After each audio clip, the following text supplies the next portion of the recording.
ఈసారి తెలంగాణ పార్టీ కాదని కాంగ్రెస్ తోటి అభివృద్ధి సాధ్యమని చెప్పి గొల్ల కుర్మలు ఏకమై ఇలా బీర్లేని 50,000 మందితో గెలిపించేందుకు మా గొల్ల కుర్మలకు బీసీ నాయకులకు ఓసీ నాయకులందరూ కూడా ప్రత్యేకత తెలుసు.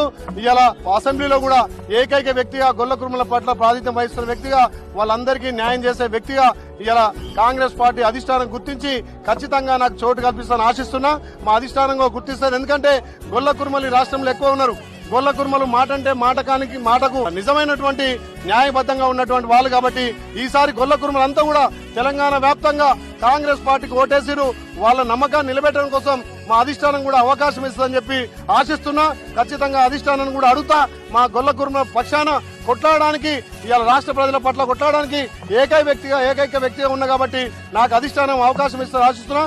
పెద్దలు రేవంత్ రెడ్డి గారు గాని, ఇక్కడ బట్టి విక్రమార్క గాని, మా ఎంపీ కోమటిరెడ్డి వెంకరెడ్డి గారు గాని ఖచ్చితంగా మాకు అవకాశం ఇస్తారని హామీ ఇచ్చిరు.